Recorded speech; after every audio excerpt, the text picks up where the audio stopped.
I want to make sure if I spend the money, if I take the time and all of that, that I'm really contributing something to the listener, you know what I mean? And I really thought I said all that God gave me to say. And he was like, nope, there's more. Between the Grooves is hosted by James Curtis, music director and morning man in the Greater Toronto Area on Joy Radio. Hosts James Curtis talk to artists and industry insiders to discover the connection between music and faith. You can connect with the show at faithstrongtoday.com/betweenthegrooves or via Twitter @betweengrooves. Between the Grooves with James Curtis and Aisha Woods. Back after a few weeks off, I was on vacation for a bit. We had Victoria Day in Canada, Memorial Day in the U.S., also celebrated a few family birthdays and my 25th wedding anniversary. So I'm sorry if we didn't get together for Between the Grooves, but I'm really not. But it is good to be back, and today we have a great guest, and this is someone you've known for a while, isn't it, Aisha? It is. I'm really looking forward to it. Kim and I go back probably somewhere in the area of about 16, 17 years. Wow. Okay. Yeah, just good people. Ali, she's a songwriter, spoken word artist. She's a producer. She's done some radio. Yeah, she's got her hands in quite a few things.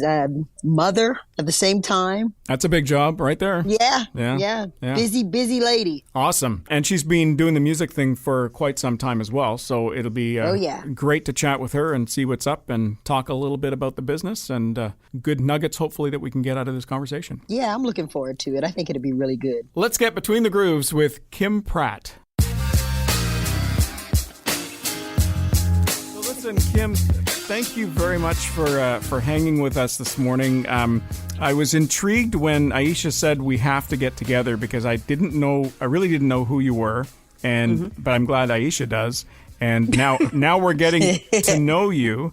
And I saw a little bit of your stuff online. You've got the spoken word thing happening. You've got the gospel music. You're described as a poet, a radio host, and a mom. And I guess mom is the biggest job at the moment, isn't it? Yeah. I mean, and of course, at this moment, it's not because they're asleep. So That's nice. But yes, overall, that's the ultimate job. But yeah. Tell us about your career. Talk about the music. You do some spoken word stuff as well. How did that all materialize for you? Started young. I started very young, writing, little goofy songs. And my brother, myself, and my sister, we had a group. So we would sing when we were younger, sing a cappella and sung a lot of quartet, which is so funny seeing what I do now. And around the age of 10, my brother introduced me to rap or hip hop, and I just fell in love, and I just started writing raps. I was already writing poetry, and it just grew from there. And around 16, God just really was like, "Hey, I want to use you in this," and it just continue to grow, and he's been giving me songs, and I've been able to merge the hip hop with spoken word, with neo soul, with praise and worship, all in one set, and it's like one big lovely gumbo. Yeah. Yeah, I guess I love it. I guess it helps to have had musical ability to start with. Yes, that's always a plus. But my mom, she started me on the keyboard in piano when I was about 7 or 8, somewhere around there. She started teaching me how to play, and I ended up majoring in music in college. So yeah, the ability to compose and hear the chord changes and things like that, it's always a plus, especially on the production end. Yeah, I think for any young child or children, it's great to get them into some kind of music when they're really young, like piano lessons, whether they have the ability or not. I think it's just a really good experience. I took piano lessons when I was a kid. I couldn't stand it, but I took it. But my family was musical anyways, so hearing the notes and the ability to automatically begin to harmonize as you get older and stuff. That's kind of a natural progression, I suppose, for something like that. Do you still play? I play the radio. You know what? I have a really nice keyboard in my studio at home. I rarely take the cover off and play it. I can, but I just don't make the time for it really. I've also got a really nice guitar that, again, I actually take it out of its case once every couple of weeks just to make sure the humidity is correct inside so it doesn't dry out because it's an acoustic guitar. But other than that, I really don't play. I did lead worship in church for several years, like many years, way back when, but I stopped that when I started getting back into the radio thing, especially when I was radio full-time doing the morning show because I wanted to save my voice. I tend to, and I've said this to Aisha in the past, I tend to belt it because I sing tenor. Sometimes people would wish that I would sing 10 or 15 feet away, but I do sing. I sing tenor. Sorry, that was a dad joke. I sing tenor. That was bad. I know. And I tend to belt it, and I wreck my throat because of that, and so I'll lose my voice at the end of a worship service or something. And it's just not worth it. And so it's funny because in church, I will not sing necessarily. Or if I do, I'll sing quietly. And then, see, my son grew up knowing that I led worship. He saw me on the stage, but my daughter didn't. So when we're sitting in the service and it's the time for praise and worship, my daughter will look at me all of a sudden if I actually do start to sing, and she'll nudge my wife and say, "Look, he's singing," like it's something new, But I'm really just trying to save my voice. Like I really do enjoy it, and I'd like to belt it out, but I know that's gonna hurt me the next day when I'm at work, right? Oh, right. Yeah. So, but I do love singing. My mom always says to me, "Oh, I wish you would sing again." Well, I'd love to, but as parents do. Yeah, exactly. That's what they do. That's what moms do. You know how we do. Yeah. All the time. Yeah. See a little gift in their kids, and it's like, oh, we're gonna pull it out of you. Cat's out of the bag. You can't hide anymore.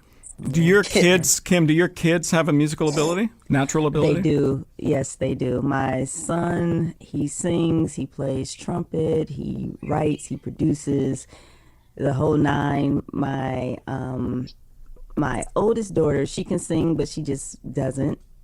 She does it when she's playing or playing around, but it's not like, it doesn't seem like a passion for her. My youngest one, however, I think she has a passion for music as well, so I love hearing her sing. She has this little vibrato, and it reminds me of the Wizard of Oz, like the Munchkins, because she has this little vibrato. It's so cute, but yeah, she loves to sing. So I enjoy watching them come into their own, and I just enjoy it, and so I can see what I need to bring out in the future.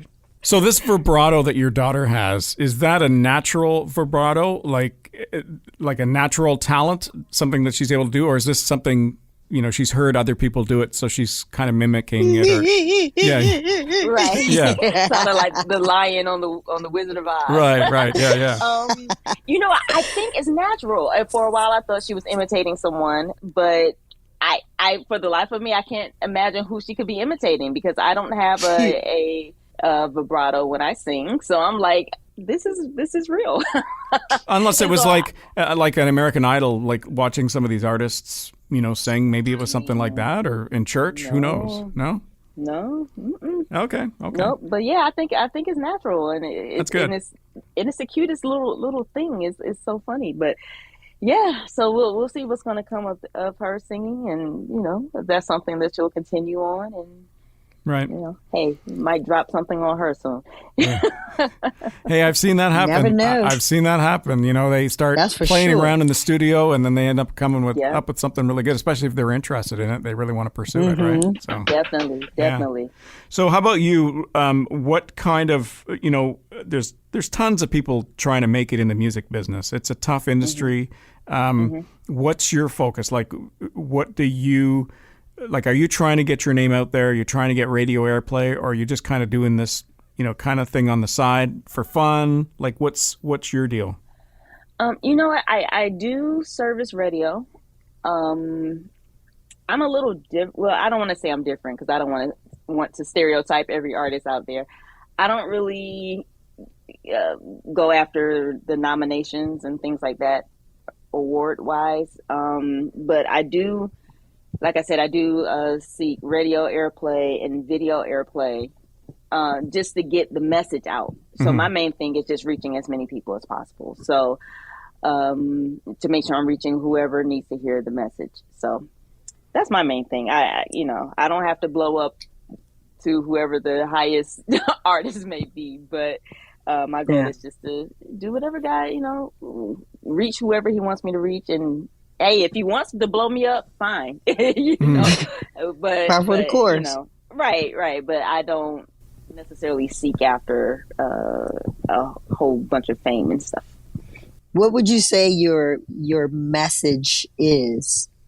Well, you know what? It changed. It has definitely changed once I got older. I find a lot of my songs now are more inward, where I'm sharing my journey more so than, hey, this is what we all need to do. Let's do this. Right.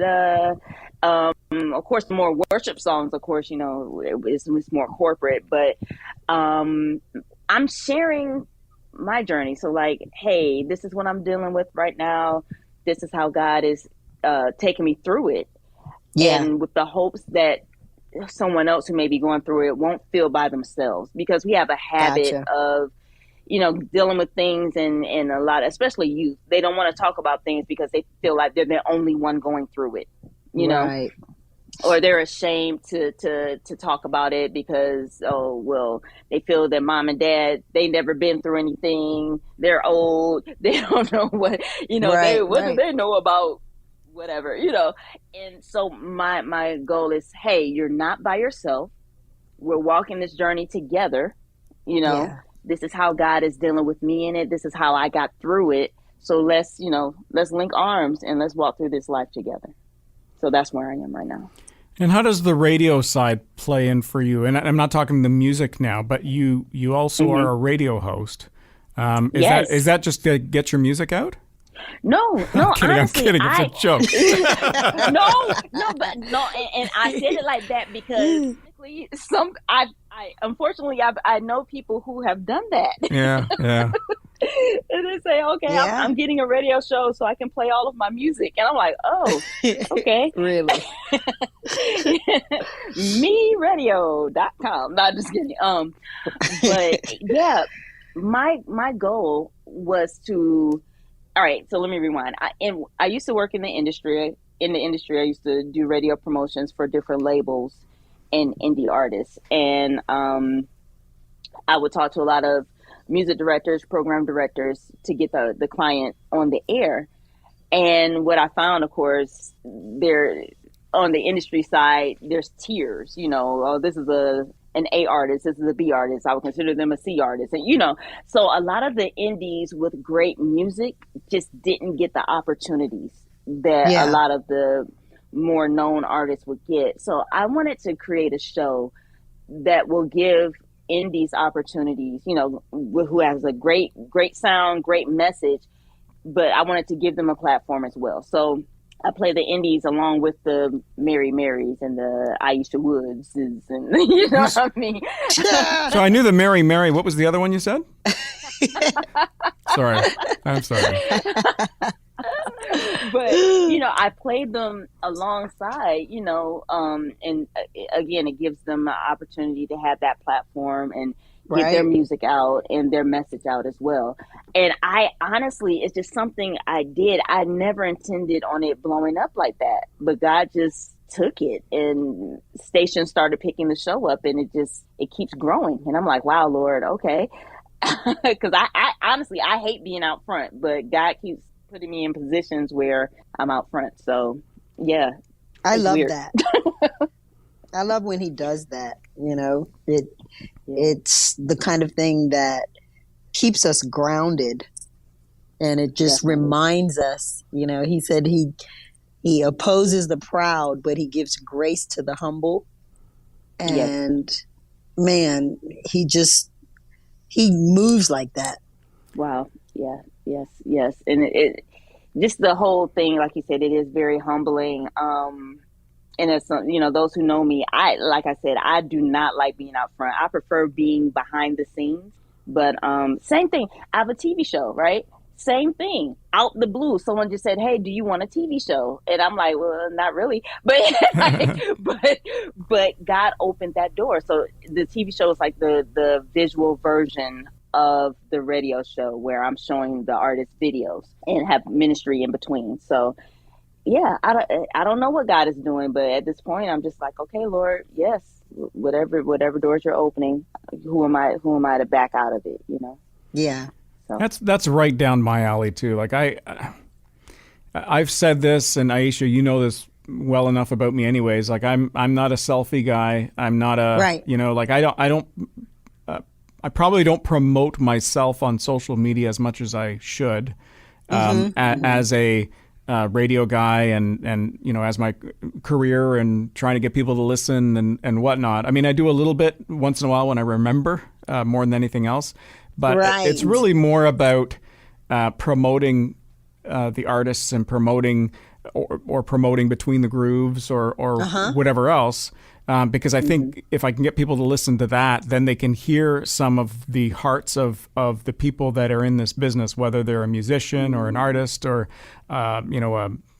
somebody behind the scenes or whatever else. Give them some exposure and, let them see some success in what they're doing. I guess it's more of that mentality. If they're successful, then I'll be successful. Right. And not that I'm necessarily looking for success, but I always believed, but before my full-time radio days, years ago, I was in business and I had staff working for me, and I was always looking out for my staff. Like every year I would go to the president and say it's time for annual employee reviews, and I'd be, pushing for them to be making more money and whatever else, and giving them some feedback, and maybe they had some career goals where they wanted to do a different job, and so I was always looking out for opportunities for them to be able to do that within the company. Wasn't necessarily successful in giving them a raise every single year because that was out of my hands. But when I got the authorization to do it, I was doing it. And I believed that if I did that and looked out for them, then ultimately I would be looked after as well. And for the most part, it worked out. So yeah, it comes back to really having a servant's heart. Yes. When you have a servant's heart, like, man, so many things can happen for you. When you look for different opportunities to serve, it's like just doors fly open and more opportunities come. It just reminds me too of where God was talking in His Word. Jesus, He said He came to serve, not to be served, and the greatest among you will be your servants. And I mean, it's just a real sweet concept. He'll make you great if you be willing to serve. And The only problem I have with that, and I understand what you're saying, Aisha, the only problem I have with that is sometimes in the Christian community, people use that as leverage to get you to do stuff for free, like basically volunteer your time. And then I hear you on that. You need to be making a living too, right? You can't just... Absolutely. Like, Kim, I'm sure you've heard this. Will you do a concert for us, and we're not going to pay you, but we're going to give you exposure? No, right. Gosh. Yes. It's like, I don't want that. Well, you don't want it. And you if somebody asks me to MC an event, right? And I work a full-time job and I volunteer at various places anyways, that's my volunteer time. So if you ask me to MC something, my time is worth something. And, absolutely. And I kind of look at it saying, yeah, I really don't need the exposure. Thanks, but no thanks. Right? If that's what you're willing to give me is just exposure, it's like, get somebody else. I'm good. Maybe somebody else needs the exposure, but I don't, A workman's worthy of his hire. Yeah. Exactly. And I really feel like that's, I hate to say tacky, but, but it's tacky. Yeah. It's one thing to offer and say, hey, this is what we're offering you. And then give the opportunity for God to lead the person to say, you know what, Sure. don't worry about it. You know, I'm just going to do this out of the kindness of my heart, or I'm going to sow this time, or I'm going to, that's one thing. But to say you're gonna make someone sow their time, that it doesn't work. It doesn't work that way at all. It's not okay. I was approached a few months ago by a church that I used to attend, and they were doing, I guess it was like a career day for their youth. And I didn't attend the church anymore, but I knew the pastor very well and the pastor's wife and various people that, I attended that church many years ago. I attended it for like 20 years or something. So people there know who I am, at least the older generation, not the youth, especially not the youth. But so they asked me to speak and do a little spiel on what I do in radio and stuff. And at one point, the pastor's wife, this was on the phone before it all materialized, she said, I don't know how it came about, but she asked me if I was expecting to get paid. And I said, well, no, you're my family as far as I'm concerned. Even though I don't attend the church anymore, I consider them family. So I went to the thing and I did it all. And then as I was leaving, they handed me an envelope and in there was a check. And it was like, see? But you know what? I gave it back. And I'm not trying to toot my own horn or anything, but I honestly went into that with, I'm going to do this because I want to do this, not because I'm trying to make a buck or anything like that. So I gave it back. I cashed the check and then I just made a donation back to the church. And again, not to toot my own horn or make myself look like I'm this great person or anything else, but that was my choice. Right. And I could have accepted it and that would have been considered some income or whatever else, but I just decided not to. But that's different from somebody approaching you and say, hey, look, we would really like you to do a concert or open for somebody for 20 minutes or something like that. I mean, you have a craft, you have something that you've studied for, that you rehearse. Maybe you've got investment in equipment and time and travel, the price of gas these days and everything else. Right. That all costs money. Exposure just is not. Yeah. Exposure just doesn't cut it. You know what I'm saying? Right. So wait, all right. So going back to what you just said. All right. So I had a situation similar to that where, they offered because they know this is what I do. And I said, no, don't worry about it. I'm here out of the kindness of my heart. I just came to serve, just came to minister, whatever. And so when they asked me back, they didn't offer again. So, so it's like, that's a little different. Yeah. Ooh, that's an interesting one. Yeah. Right. So how do you handle that? So the first time they offered, I said no, gave it back. So the second time they invited me, they're like, oh, well, she doesn't want to. ask them if they have a budget. Yeah. I think that's what you've got to do. The same situation happened to me where they didn't ask me back, but I offered to come back. And the reason why I offered to come back is they had some issues when they were recording this thing as a video thing, and they had some technical issues. And so I felt that they didn't get everything they wanted from me.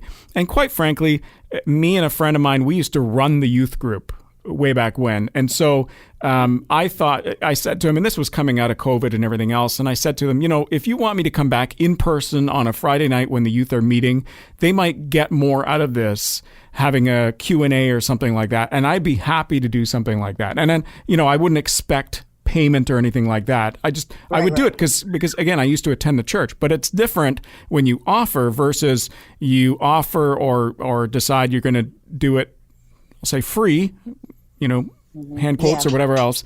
And then they look at you and say, well, it looks like you're always willing to come back to serve us. And maybe that wasn't the case. It was, a one-shot deal. Right. Exactly. I think expectations have to be made clear up front, so that you don't go into something and it's questionable. And it's like, oh. And then awkward, right? Right. And let's just make it clear now. Yeah. And then not only that, but you kind of feel guilty if you now say no. Right. And you can't do that too, True. because again, you're trying to make a living, you're trying to provide for your family, and if this is what you do, yeah, that's a difficult one to handle. Come back for free.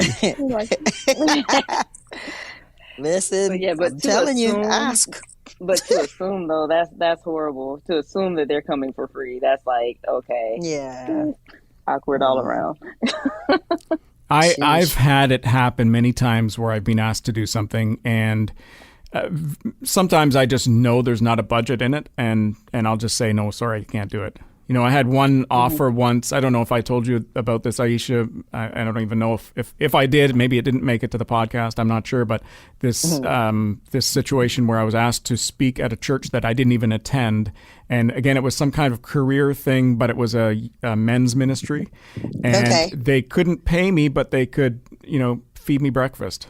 And I got breakfast at home, thanks. Okay. I don't need Right. I don't need to do this. Like, My wife's making me eggs this morning. Yeah. So Right. I just said no. Like, Yeah. my time, and you probably feel the same way, Aisha, and you as well, Kim. Your time is your time. Like, that's your personal time. What you choose to do with it. If you're working a full-time job, and you've got another job at home as a mom, in your case, Kim, where you've only got X amount of free time that's your time, then you've got to use it smart. And so you just choose to say no if that's the case, right? Right. Well, how I look at it, our family is our greatest and our first ministry anyway. Sure. So if I'm constantly on the road or constantly at this event or that event and my family's at home, I should be building with them. So Yep. I consider all of that, even if the event is 10 minutes away, that's time, that's still time away from my family. So I have to count the costs, you know what I mean? And just be wise with what I accept and what I don't. So that's how I look at it too. I look at the whole gamut of things. Yeah. And somebody will do it for free though. Right? You choose not to do it, and somebody else will do, and that's fine. Somebody else will. I don't necessarily think that's right. I think that's the wrong thing to... this is part of my philosophy. If there's an event happening and they are paying for catering, so they're paying for a company to bring in food, i.e. breakfast or something like that, and maybe they're paying for... a guest speaker, or if there's music, maybe they're paying a musician or a band or whatever else. If they need an MC, they got to pay the MC. Sure enough. You can't expect some people to get paid and some people not. I mean, that opens up another whole can of worms when you talk about church ministry, right? Because sometimes in churches, there are some people in a church that may get paid for their services in the band or in the worship team. So how about that? Aisha, do you have anything to say about that? I say a workman is worthy of his hire. And what I have found, unfortunately, is that in the church, so much is expected for free. And if we are going to honor people, take care of them. Take care of them. If you want to really show honor for a person's gift and their ability and their talent, and just take care of them. Yeah. Don't shortchange them in the name of the Lord. And you're doing God's work. Come on. Yeah. I think generally speaking. Yeah, exactly. I think generally speaking, the perception is that Christians are cheap. Yeah. Which is sad. That's not the case. Yeah, it is sad. And I don't believe in throwing money away. But there's the other side too, Aisha, where I had a situation where I was asked to be the audio person for a church. So we're going to pay you to be our audio guy. But this isn't a full-time job. This is just part-time. It's like hiring a youth pastor part-time. Well, what is part-time? Like a youth pastor part-time? What is that really? Because I know of people... That's a good question. Well, because if it's for X amount of hours a week, you know that they're going to end up working twice that, which is almost a full-time job anyway. So you're just calling it a part-time job. You're paying them a part-time salary for a full-time job. And for me, being this audio guy, so you want me to be your audio guy, and I have to be at all these events because I'm your person for that. That's full time. But the more events you have, the more my time it takes. And it's not just the event. If the event is an hour and a half, it's a lot more time for the audio guy, because the audio guy is the first one to show up and the last one to leave. That's right. Right? That's right. So double the time of any of your events, and that's how many hours it really reflects. And the same goes for a musician or an artist, because it's not just when you show up. No. It's all the prep time. It's all the rehearsal and everything else, Exactly. So I was talking to someone, an artist, and she made so much sense. She said, I said, well, do you vary your honorarium on how long your set is? And she said, no, because I still have to get on a plane and I will still sweat my clothes That's out, right. whether it's 5 minutes or 25 or 30. That's right. And I never thought about it. And I said, you know what? She's right. She is right. So yeah. You gotta look at the whole thing. Yeah. And honor people's time. So you're definitely correct. I don't know how we got onto all of this stuff, but it's good conversation. It really is. Yeah, it is good. So let's talk a little bit more about Kim, okay? Hi. Hey, Kim is back with us. So Kim, tell us about your future goals in your career as far as music is concerned. Understand, of course, that you've got that full-time role as a mom. You're also doing the radio thing. What's the future hold for you as far as music and rap and poetry and everything else? Yes. Well, I am working on new music. Should be out in later this year.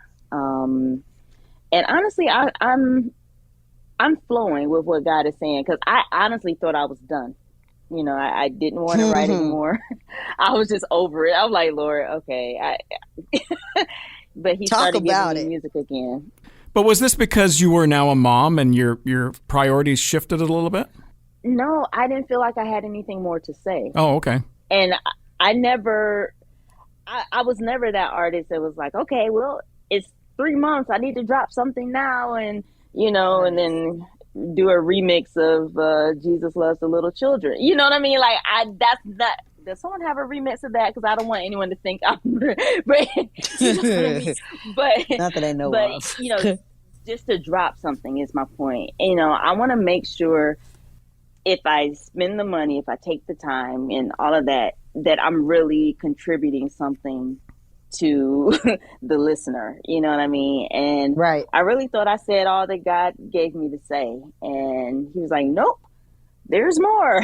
And so started working on the new project. And hopefully, I think by the end of maybe July, you should have something out. From a business side of things, you have to decide as well what's worth your while to actually record something. It costs money to record this stuff and produce stuff. True. But the thing I love is that because I produce as well, so I have the equipment at home. So I'm saving money, if I could say it like that. Yeah. Really, in everything I'm doing, my main expense is the mixing and mastering. I have my own business. I own a media company, so I shoot my own music videos, as well as other people's. But so a lot of the cost is cut. She's good too. Here you go, a little promotion there. Yeah. Right. Look at that. But so God gave me some skill in different areas that helps offset the expense.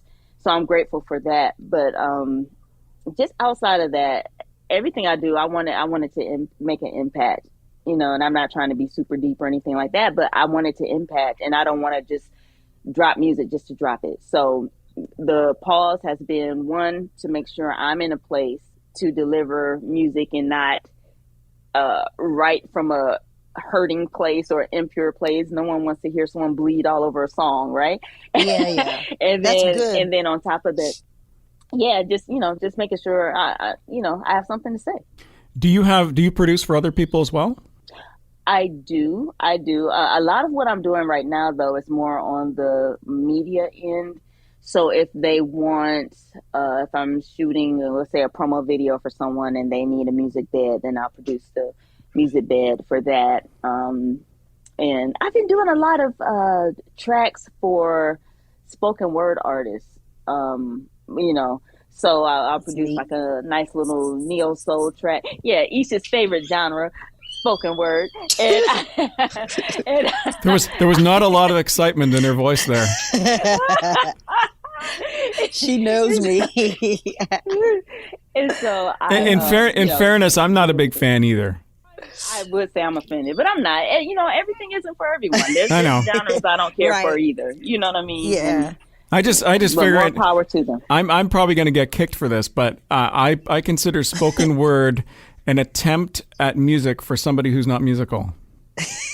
That's interesting. But okay, but the same thing can be said though for hip hop though, if that's the case. Yeah, I think a lot of rap. maybe rap. I think a lot of hip hop artists do have musical ability. If they don't, then maybe just stick with spoken word. Because I think like you can do spoken word and have zero musical ability. If you rap, you probably should be able to have some rhythm, some sense of rhythm. Yeah. Yeah, definitely for rap. I don't know if I agree because spoken word.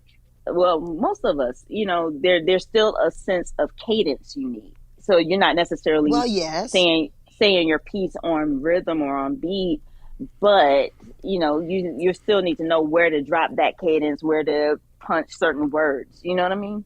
So there's still like some kind of creative something in there. Okay, so I think we could solve everybody's issues here if we just change the title of spoken word to dramatic speaking. Well, because isn't that what it is? It's just the way you have the emphasis on the words and the way you're talking and whatever else. No, but there's a category called that. What is it called? Dramatic speaking, seriously? No, it's Politics. not dramatic speaking, but it's politics. Recitation, dramatic recitation. Like when people perform people's speeches, like I had a dream, and so it's called something. I forgot what it's called, but it's not spoken word. Oh, I don't know. But it's like I something recitation, something. So. Yeah. But I like, Aisha, I like what you said about politics. This is what I found about politics. Have you ever noticed, we shouldn't be talking about politics here, but have you ever noticed that when a politician gets elected, as soon as they're elected and they start giving speeches, they sound different? Their speeches and the way they talk, it's just like, sometimes it's just really annoying. It's just like, why don't you just talk like a normal person instead of trying to sound like a preacher or something, Right. They want to sound super deep. Yeah. Super deep. Man. Want to sound important. Yeah.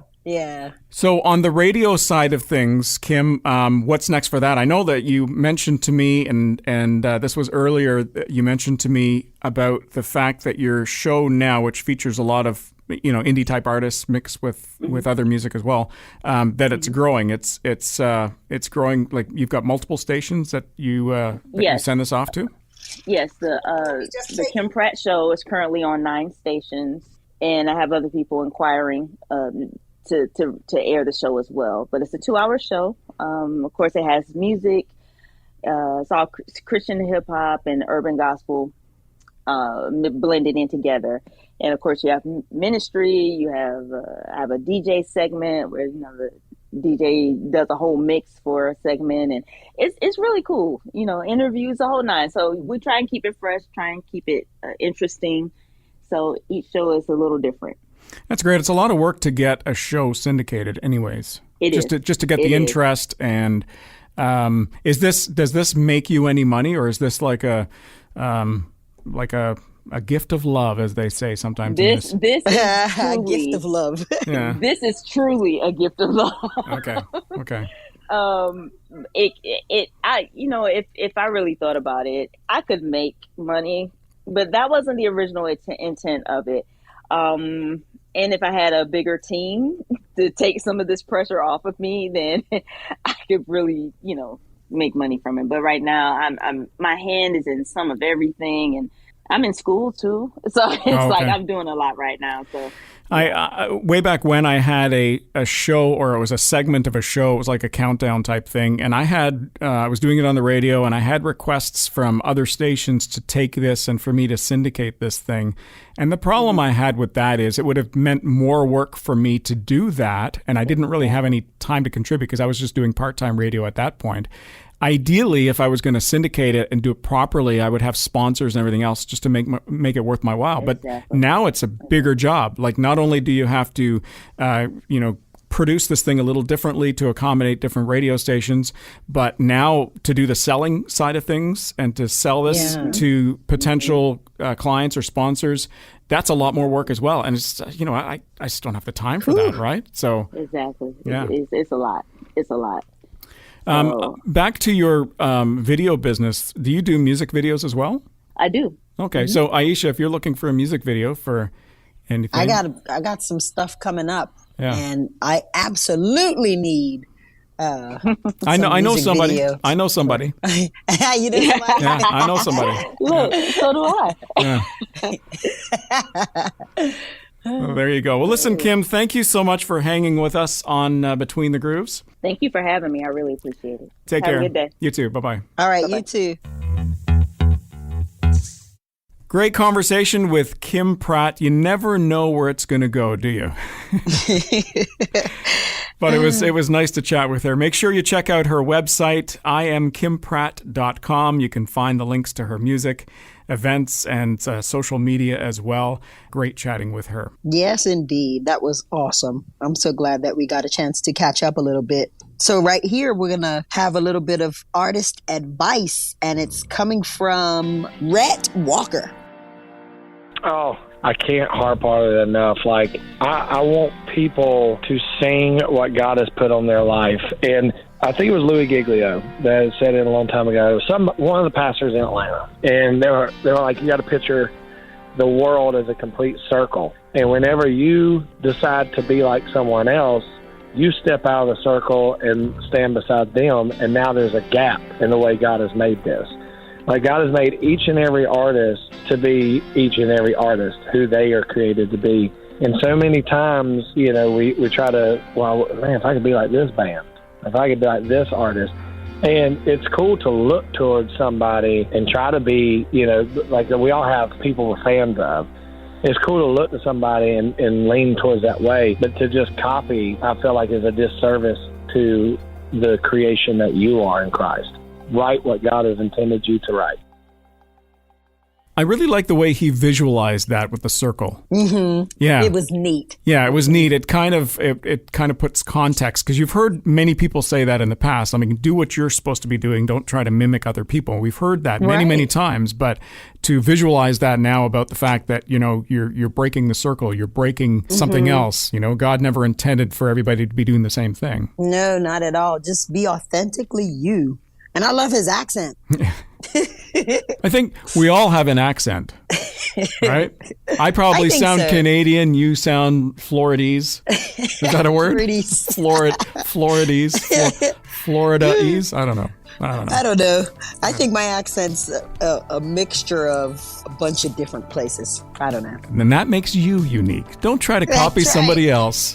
There we go. All right, well, that's it, guys. That's it for this episode. Why don't you follow us on socials, Twitter and Facebook at Between Grooves. Yeah, and you can subscribe on your favorite app, including Apple Podcasts, Spotify, or iHeartRadio. Thanks for tuning in. We'll see you next time on Between the Grooves. Yep.